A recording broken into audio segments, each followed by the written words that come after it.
Well, good evening, America. It's Al Ferguson at Q News Tonight. We are live. We are the world's first live daily gay evening news, and we're going to prove it tonight. I'm joined with my anchor partners, Aaron Darr. Good evening, Aaron. Good evening. And Napoleon Plays. Good to be here. And we have a show frame in front of us, but we're going to breaking news as we speak.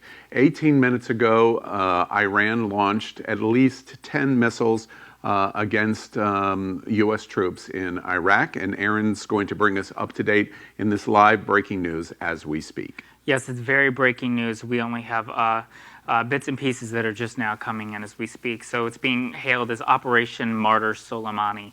Iran has officially responded to the United States attack on our Iranian General Soleimani just moments ago by launching an attack at U.S. and U.K. military bases throughout Iraq, more particularly the al-Assad military base. This happens to be the first sign of retaliation against the U.S. by Iran. So this all comes still in the wake of having no brief by President Trump to any of the members of Congress or Senate on the alleged attack that Soleimani was perpetrating against the United States. We're getting reporting, yes. America and the world. Of course, we're an LGBT news program. This is the first live daily gay evening news show in the world. This attack began from Iran at approximately 6:18 p.m. This is approximately 8:02 p.m. Eastern Standard Time on Tuesday, January 7th. We're live as the news is coming in, as we're following this breaking development. We don't know anything in terms of injuries yet. We do not know the impact that the missile attack is having on U.S. troops or British troops in Iraq. What's y'all's first response, feelings about what we're watching here live? I think any student of history is immediately thrown back to World War II. Is this our Ferdinand moment where we have killed somebody that is now going to cause a huge sequence of events that brings us into a huge war or something worse?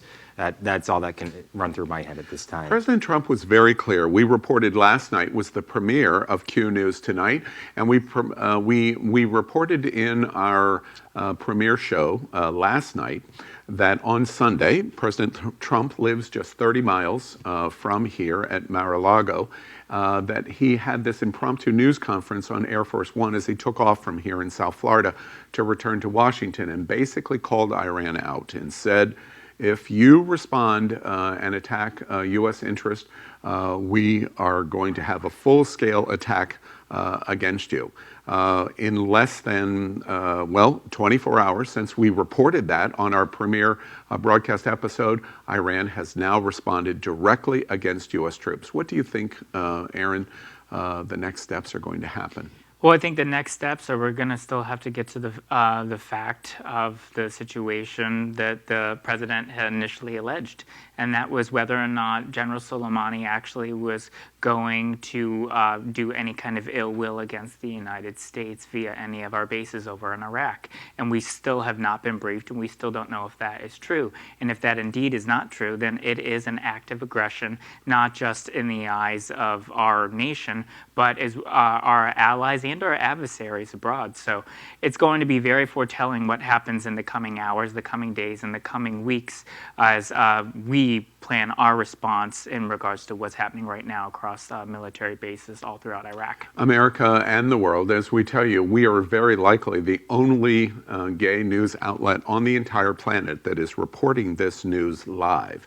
And that is because this is the world's first live daily gay evening news show. I can't imagine, Aaron, in the first reporting that you give us in what's happened in just the last couple of minutes, that a foreign power would have a missile attack on a U.S.-controlled base of at least 10 missiles reported launched at 6:18 Eastern Standard Time, Tuesday, January 7th. We're less than 40-some minutes since the missile attack began. I can't imagine a situation where President Trump, in all of his bravado that we watched over the last 3 years, that this isn't the beginning of some dramatic event that's getting ready to happen. Oh, we certainly could assume that, but I think what also is going to be very foretelling is the fact that at this military military base. It wasn't just U.S. soldiers that were stationed there. It was also U.K. soldiers that were stationed there. So it's going to be very foretelling to see how Prime Minister Boris Johnson and the rest of Parliament over in UK also respond to this as well. Yeah, I'm curious, in our first reactions, this happened moments before we went live to the world at Q News tonight. Is this a fearful moment for you? I think if you're paying attention, that there definitely has to be some level of fear. Anytime that we take military action against another country and we weren't planning on it ahead of time, or we weren't aware of the direction in which we were headed, there's always a new level, a new trepidation of fear, because we're not sure what's going to happen next. And for many people, we're not sure what our government is going to do or if it's going to best represent us. And so without that knowledge and without that trust, all that we have is a sense of what's going on and what can we even do to find out what's going on. Well, as we speak, I mean, my heart is beating out of my chest right now. Is it? It is. I am just beside myself right now, what's going on in our country. And I'm very worried for our troops that protect us abroad right now. And I'm just internally praying for them that they are going to get through this, that they are going to not die in vain under an administration that continues to disrespect the Constitution that they are out there fighting, protecting, defending each and every single day. So I'm hoping that as this carries on, that there will be a pathway to pragmatic diplomacy and peace in a way in which our troops and civilians abroad are going to be respected and they are going to be protected in any and all ways possible. America and the LGBT community, we remind you that Q News tonight, this is Tuesday, January 7th, approximately 8:07 p.m. We are the world's first live gay daily evening news show, and we're reporting to you within the last 40-some minutes. When we came on the air, Iran was attacking the Iraqi bases, including the major U.S. base, with at least 10 missiles that have been launched, reported from Iran, and a very significant attack of retaliation is now underway.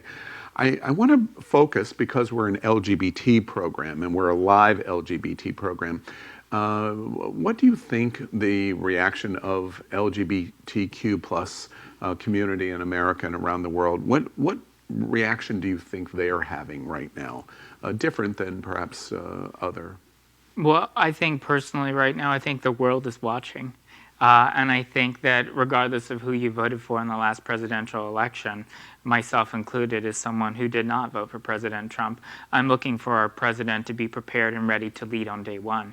I'm looking for our president not to be baited by a tweet and then to have this unbated breath about him that is just unhinged, uncontrolled, with access to nuclear codes and the world's greatest military assets, to be able to respond in a way that's unpragmatic, and in the choices that he makes today will affect generations to come. So I think that this is something that not only the LGBT community will be looking at, I think it's something that globally, not just America, but everyone will be looking at in a manner of whatever happens with America, it's a domino effect. It affects everyone. It's true, Aaron. I mean, we're Q News tonight, and the Q stands for queer, because queer is any group of minority. It is a large spectrum of people.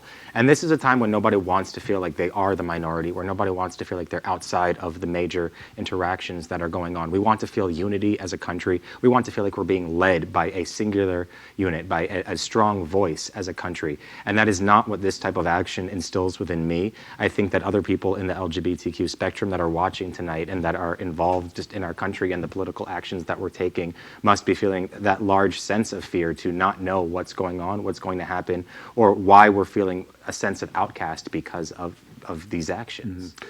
Well, America, in summary, we tell you, this is Q News Tonight. This is the world's first live daily gay evening news show, and we're proving the value of an LGBT perspective live, because we're reporting live on Tuesday, January 7th, as we came on the air at 8 p.m. Eastern Standard Time.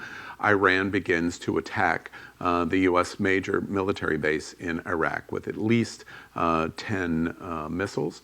and it's breaking as we speak live at this moment. We are coming to you from the World AIDS Museum, our permanent news set here in Wilton Manors, Fort Lauderdale, Florida. We affectionately say the gayest place on planet Earth. We are watching this story. Our production staff is here as we're putting this show on live, and we'll continue to update as we have information for this breaking, obviously dramatic event going on in Iran. I can't help but think your observation about Tweet and his tweets of him tweeting yesterday that there are 52 sites as a representation of Cultural 19, sites, yes. and many of them cultural sites, that he's going to have to make good now on that threat. Which, even to that, the President of the United States, and this is truly unprecedented, he can say one thing via tweet, but at the end of the day, the United States military knows that if they are to attack cultural sites, that is a violation of international law. It's something that the United States and countless other regions and countries all over the world have agreed to, and I don't see the United States military, even if ordered by the President of the United States, I don't see them attacking cultural sites because it's morally wrong. Yeah. Even when argued. Yeah. Even when argued, Yeah. yes. Okay, well, we're going to keep you abreast. As I said, we are live. And speaking of that, the best way for you to help propel Q News tonight is to share us and let people that you're friends with, your friends and family, know about Q News tonight. And the best way to do that is to like and share us. And we want to show you a little short piece about having a watch party. This is a perfect time to do it with the news that are going on right now. So we prepared this. Napoleon prepared it. Watch this. When viewing our live show in your app, please click Share. After clicking Share, your screen should change and you can then click Watch Party. On the next screen, you can write text to your viewing audience and then click Start Watch Party. You've done it! Enjoy your party! Well, it's as simple as that. We hope you'll do that. You'll like and share us. YouTube is our principal platform for Q News Tonight, and Facebook and other social media platforms. And we hope you'll start a watch party. Tonight is a very just the second broadcast of the world's first live daily gay evening news show. And as you can see, we're already proving the value of being live. We're likely the only LGBT product on the planet that is reporting Iran's attack. Let's move right into the headlines of what we're talking about. And we're going to start with Breaking Q Now. Now, Breaking Q Now is big news. Before we get into our planned segments of what we were going to show you of what is breaking now, we wanted to interrupt, and we weren't planning on Iran before we started the show. We also weren't planning on what we're getting ready to report now, and that's about impeachment. We have no visuals, we have no news packaging that we've put together for you, but we are reporting that the Senate Majority Leader Mitch McConnell has announced that he has 51 votes, 100% Republican, no Democratic votes to proceed with the impeachment process to go forward. They're going to apply the Clinton rules 20 years ago, and they're going to start the impeachment hearings the moment that they get the articles from the House, and then they will make a decision after they've started on whether or not they have any testimony. It's breaking news late this afternoon, and we incorporate it in Breaking Q Now. Any quick comments about what we hear from McConnell? I'm looking forward to seeing what they decide to do and how they deploy their sense of government action by following the law. I think it's important to note that even if the Senate Republicans do not vote to allow witnesses in the U.S. Senate, more particularly John Bolton's testimony, that the House can still open the impeachment hearing and they can still bring about more articles of impeachment. And then again, subpoena John Bolton again to U.S. Congress for him to then put forth the testimony that he now speaks of, that he has, that is firsthand knowledge of the alleged Ukrainian phone call. Yeah, it's interesting to me with the news that is going on right now of Iran attacking U.S. troops. impeachment comes into a completely different position, doesn't it, in terms of the reality of the. But that's true on any side of the spectrum, and you have to evaluate it from a nonpartisan space. How will Democrats see it versus how will Republicans see it? And this could bolster that identity for those that don't want him to be impeached or don't want him to be removed. We continue in Breaking Q now, and we talk about the reporting of what has happened actually in Tehran, in Iran, and we put this notice, we provide information to you that at least 40 people have now died in a deadly stampede in Tehran. On the funeral has been suspended in Tehran. Literally just hours after this event, the launching of the missiles against U.S. troops in Iraq, and we've prepared this. Watch this.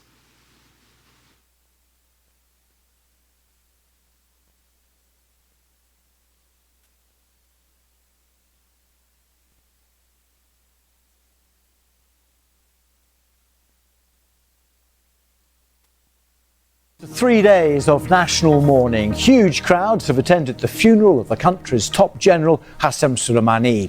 The crush of the crowd was so great that a number of mourners were killed in a stampede.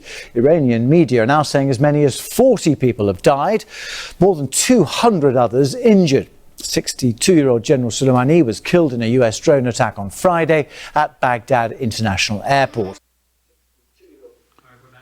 Well, this has led just hours before to the launch of the Iranian missiles against U.S. troops at the air bases in Iraq. More than 1 million people congregated in Tehran to start the funeral. The official state funeral has been suspended. They have not continued the announcement of how they're going to continue the funeral of General Soleimani. Any thoughts about what we're seeing in the capital of Iran today? Well, I think that you can see even with the video from his funeral procession that tensions are high, emotions are raw, and they are very real. I actually equate this to some years ago with the attack on the U.S. consulate in Benghazi, Libya, where the Arab Spring started over in Cairo, Egypt, and became widespread and then spread across the region, then ultimately ending at the United States consulate in Benghazi. You know, now we see what's going on with the military base over in Iraq. Unfortunately, I only think that it's going to get worse. I think we're going to see more acts of violence, and unfortunately, it's going to be more of a I attack you, you attack me, now it's your turn, now it's my turn, and until we get to a point to where likely warfare is And to put it into perspective, Iran has now declared U.S. forces terrorists, which is a very clear way of putting into frame how the world is going to view us and this. And the Trump regime is what they're calling us. Yes. Trump regime. Exactly. Dynasties. Very strange set of circumstances going on. Continuing in Breaking Q News is a second report that we had prepared for tonight's broadcast about the Pentagon letter that was accidentally sent to Iraq, suggesting that we were going to have U.S. troop withdrawal, and it sent a shockwave through Iraq. Not so shocking at the moment, given the fact of what we're watching in our live news, but we've prepared this. Watch this. Barely 24 hours after Iraq's parliament voted to expel all foreign forces, a leaked letter suggested U.S. troops might already be preparing to leave. It was addressed to the Ministry of Defense by William Seeley, the commanding general of the U.S.-led military coalition fighting Daesh. Seeley wrote he was ready to reposition his forces over the course of the coming days and weeks to prepare for onward movement. But Defense Secretary Mark Esper has denied the U.S. is pulling out of Iraq. So as you just saw, the future of U.S. troops in Iraq has plunged further into confusion based off of a letter that was accidentally leaked and sent out to others across the region. This letter, its general intent via the U.S. military was to remove troops pending of the Iraqis' parliament to expel them from the region with the vote that they had taken this past Sunday. The bottom line of this letter, where we are now pragmatically speaking, is that it was a mistake and that it was a draft letter and that it was not to be sent out. It's always fascinating to me when something that is just drafted as if all courses of action need to have some sense of implementation ready and available. I'm not sure how chaotic it is currently in the White House for that to be a necessity, where any sense of action needs to have its plan of action ready to launch. But that in itself is also frightening to me. Well, and if you actually read the letter, I mean, it is quite respectful of the sovereignty and the wishes of the Iraqi parliament in them truly expelling U.S. troops from the region. That's something that they voted in favor of, which of course we do know that that is what they voted in favor of. It's respecting their wishes. But at the end of the day, I think that it's just to save face, because I really do not believe that both leaders of the opposition and the leaders in power in Iraq, as well as the people of Iraq, I do not believe that they want U.S. troops expelled from the region. Well, and especially at this moment, America, as we're reporting, as Q News tonight is on the air, we're reporting live Iran's attack on the U.S. airbase and the troops in Iraq. So this letter is really basically muted in terms of what the responses are going to be now, because withdrawal seems to be almost impossible. However, we'll watch that closely. We move into Q Up the World, and at Q News tonight, this is an LGBT news program, and we report on various things going on in the world, both in terms of news and the LGBT community. We lead tonight in Q Up the World with Puerto Rico, and a 6.4 magnitude earthquake has hit Puerto Rico. We prepared this for you. Watch. This hour, a strong earthquake struck overnight, causing a blackout across the U.S. territory. The magnitude 6.4 earthquake hit just south of the island. Now it comes one day after a 5.8 magnitude quake damaged homes and caused landslides there. The mayor of the city of Ponce told a local station at least one person was killed. So as you guys have heard, a 6.4 magnitude earthquake has just hit Puerto Rico. This comes just hours after a sequence of level 5 magnitude earthquakes were hitting them on the days before. In fact, one citizen that was involved in that said, "This is horrible, nothing compared to the magnitude 5s from yesterday. People are afraid to go to bed to be then woken up by worse earthquakes than the day before," which just puts you in the frame of mind that they must have been in. Now, Puerto Rico has a population of about 3.1 million people, and over 400,000 of those were able to feel strong quakes from this magnitude of this earthquake. So it rippled through the entire island, and this is of course 2 years after Hurricane Maria devastated the entire island, from which they are still recovering. So our hearts go out to everyone in Puerto Rico, and hopefully some stronger recovery bases that we might not have seen in the last 2 years following the hurricane. Q Up the World also focuses on the region in the Caribbean and moves to Cuba. Today it was announced that Cuba could have marriage equality by 2022. We show you the parliament in Havana, and Cuba has been considering new rules in the constitutional government in Cuba, even in the communist government, of considering same-sex marriage. In recent years, Raul Castro, Mariela Castro's daughter, has been leading an organization called Cinesex in Havana, and they have been progressing in terms of civil rights on the island for the LGBT community, and have announced the possibility of a vote in the proceedings of final preparations as early as the end of this year for the possibility of full gay marriage equality by 2022. Also in Q World News, we have a situation where a human interest kind of story about the human Ken doll. Very famous in the community, and he has come out as trans, saying he always felt like a Barbie doll. And we've prepared this piece for you. Watch this. For the last few years, I have been known as the human life Ken doll, but actually I have always felt like Barbie, and I will feel great to get it out there and to be a girl.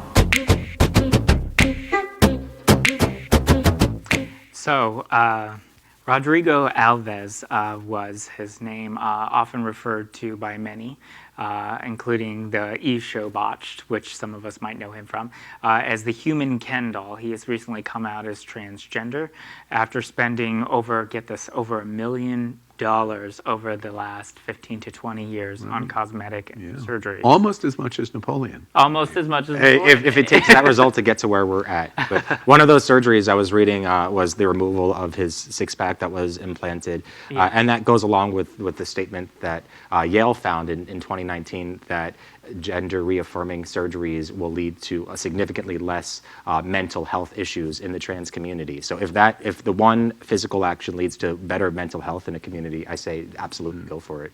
Yeah, and the one thing that for me, I'm excited for her and whatever her eventual female name will be, perhaps Barbie.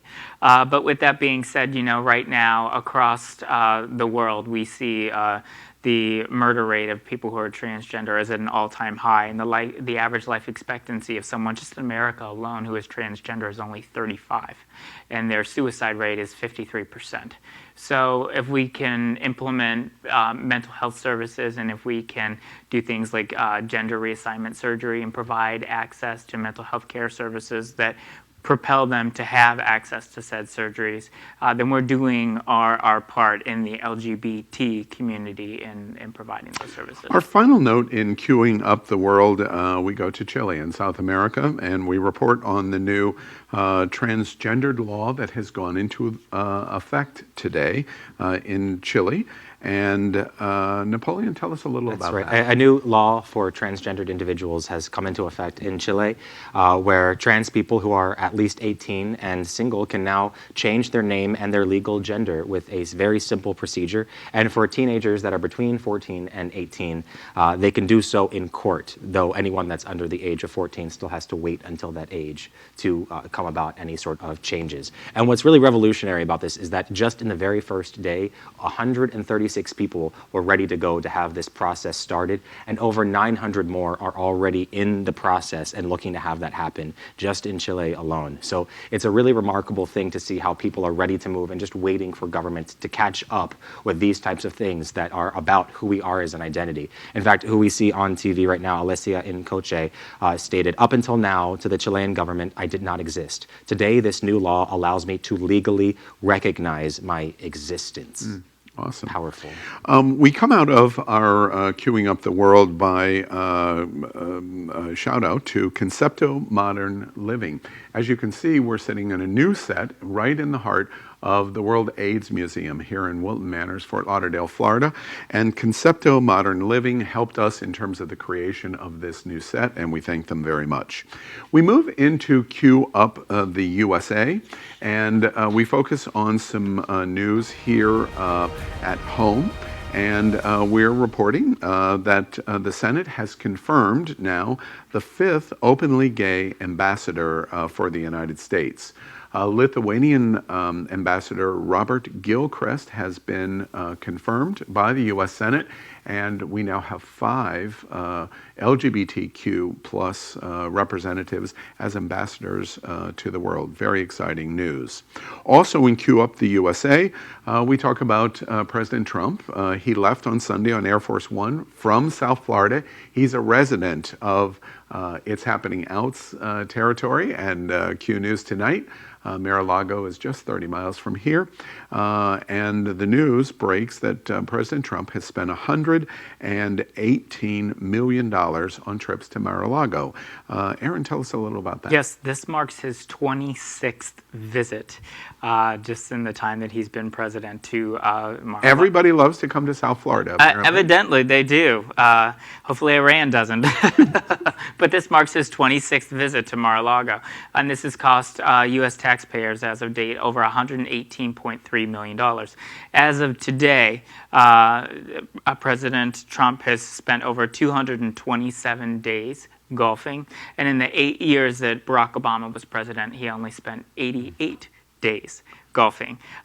This obviously is very concerning because President Obama was president for 8 years, and Trump insists to be his courts or his fields where he can golf, which of course violates the Emoluments Clause. Exactly, and not only that, President Trump, I think, is probably the first and only president ever in U.S. history to make money off of U.S. taxpayers. Yeah. All right, so we report on the news of the amount of money that spend. We in our video package that you're seeing, it's been an expensive process, and we report on that. We come out of our USA news and move to queuing up entertainment. I love this segment. First, we report about same-sex competitors on television competition shows, shows like Dancing with the Stars, considering this, and we have prepared an example of something that's happening in a competition show in the UK. Watch this. As you can see, one of the judges, John Barrowman, on Dancing on Ice, the name of the show, openly criticized other dance shows for not allowing same-sex couples to be seen on the network. And in fact, one of those dancers went out and said that just because you are offended, meaning the populace that's watching, does not change the fact that I exist, that we exist. So we see this running theme of acknowledgement as to who you are, being very critical in both entertainment and our politics. We report this, America, because we couldn't help but think in watching this going on in the UK, what it would be like in America to have Dancing with the Stars with same-sex participants. What children that would inspire. Yes, exactly right. And Bring back Sean Spicer. Yes. Well, everybody wouldn't want to dance with him. We continue on in Queue Up Entertainment and talk about Jake Gyllenhaal. It is announced today that he is going to star in a new movie that he is also going to produce called Fun Home. And of course, Fun Home is the Broadway musical from several years ago, won many Tony Awards, and the LGBT story that was at the core of Fun Home, and some controversy that Jake Gyllenhaal has been announced to be the star of the movie, but of course he's probably the star because of the production participation. What do y'all think about Fun Home coming to the big screen? I am excited to see what this puts forward in the LGBTQ community. I'm not one of those people that thinks you have to be a part of our spectrum to acknowledge who we are. And in fact, Jake Gyllenhaal he is a strong ally who has gone on board and on record to state that he does support our community. And so I see absolutely nothing wrong with it. I think that he's an incredible actor who will do a great job in this role. Great. Well, let's talk about our business community. Let's queue up some business, and we're going to do this regularly at Q News Tonight. And we thought we would launch this segment of Queue Up Business with really breaking dramatic news, and that is Nabisco, who produces Oreo. Oreo has announced it has 2 new flavors. And we thought that that was big business news. And we're showing you a little bit about this. Aaron, tell us a little bit of what's going on at Oreo. Yes, with Oreo, a new year, so new flavors. Some of your favorite cookies by Oreo have introduced 2 new flavors for 2020. And they are chocolate coconut and chocolate marshmallow. And they are going to be available at U.S. retailers this year. Everywhere. Aaron, you're gay, so you don't eat Oreo cookies. You know, the irony is I almost never eat cookies or sweets or Oreos, but last night, for some reason, I happened to be digging in the freezer and I found Oreo cookies. Please tell me it was the mystery flavor of last year, which was revealed to be churro. No. They were just given to the city of Fort Lauderdale for free, so I was just eating them. So, did you like it? I did. I dipped them in peanut butter. They were delicious. That's a survivor. Yeah, it's Survivor. Aaron, yeah. as soon as the show finishes tonight, we're live, America. Both of us are going to read you terribly. Perfect. Don't tell Oprah. I'm counting my points. Exactly. All right. We move out of business, and we're going to move into Queue Up Style. And for Queue Up Style, this is Tuesday night. So we're 2 days removed from the Golden Globes, and in the things that we reported, we talked about Ellen, we talked about a variety of different things with the Golden Globes, but it didn't escape our notice that the real news of the Golden Globe had to do with Jason Momoa, and it was all about his arms. He brought everybody to a stop. Aaron, tell us about that. Yes, the Golden Globes this year. Aquaman and Games of Thrones star Jason Momoa was turning heads this year. He went for a more comfortable look and decided to go sans jacket, put his hair up in his signature man bun, and decided to wear his tank top. Yeah. Yes. And did you watch the Golden Globes? I didn't, but I did Google today to just make sure that Renee Zellweger won for her adaptation of Judy Garland. Exactly. And I was very happy to see that she did. And her speech calling out specifically about the community, the LGBT community, and the marginalized communities that support Judy Garland. That was a beautiful moment. We saw just a quick glimpse of his arms, and they were really quite spectacular. It's a new year, and I am not mad at that. Yeah, it's a good way to start it off, especially since after that video he put out last year where he was shaving his face to bring awareness to aquatic pollution. It seems to have grown back, so I'm ready to be here and support Jason Momoa through Justice League and Aquaman too. And who knew? I mean, I did not know that his wife is Lisa Bonet. Yeah, absolutely. Yes. And by the way, I'm watching the video as we speak, right along with you, America, and I haven't heard a word that Aaron or Napoleon has said, because I'm watching the video. I love Aquaman. I'm just saying. So next up, in our segment, we have Cue Up Good News. Now, this is something to offer a good feel for anything else that might have given a little bit of fear throughout the rest of our broadcast tonight. And today we bring you the story of a gay couple who was denied access in the Marriott Hotel. We've got a video prepared for you. Watch this. Actually, we have a little technical problem with the video, so we don't. But Napoleon, explain to us what... Well, there was a travel YouTuber, Josh Reimer, and his husband-to-be, Heath, who had planned on being married in Mexico, and they had planned on being married at a Marriott. And then they found out near the last minute that the Marriott would not support what they stated was a specialized wedding, or a male on male, a man and man getting married. And of course, the couple-to-be found that to be absurd. And the moral of the story jumps in because Hilton came in and saved the day by offering a completely free service to that couple. Of course, they accepted that proposal, and they will be happily wed at the Hilton. Of course, the Marriott did not get off without apologizing, but as the YouTuber Josh Reimer stated, he doesn't believe that was sincere because there was no effort that was made toward LGBTQ communities or giving back in any way. So he feels it was just a plea for publicity. Well, I think the world, especially in the tourism industry, no major hotel chain can ignore the LGBT community. It's impossible. I'm sure that this was an individual hotel issue. Marriott has been very supportive. Ritz-Carlton brands, there's many brands involved here. So it's likely a mistake, but it is a dramatic mistake, and the news is they won't make that mistake again. Yes, and let's hope that is true. That is queuing up our good news. So America, that is our program tonight. This is Q News Tonight. We are the world's first daily live gay evening news show, and we've proved tonight we are definitely live. As we come on the air, Iran is attacking U.S. troops in Iraq. Our timing is a little off. I'm sure you'll excuse us because of that, because we spent a very significant amount of time on the breaking news at the top of the show. We thank you, Aaron. Thank you, Napoleon. Still having fun. Your nerves over. We're finished with all that. We're ready to. Well, our breaking news definitely got me a lot more nervous than I was at the start of this episode. I can say that for sure. Yeah. America and the world, we encourage you to tune in. There is no program like this on the planet, period. We are a live LGBTQ plus news show. We think the LGBT community is important and deserves to be able to hear the news of our community and our community's perspective on the news, which is why the slogan of Q News Tonight is out of the headlines and out of the closet and into the headlines. And we continue to do that every night in our daily show live at 8 p.m. Eastern Standard Time. We encourage you to share us and let your friends and family know about Q News Tonight, and we'll see you tomorrow night at 8 o'clock. This is Q News Tonight.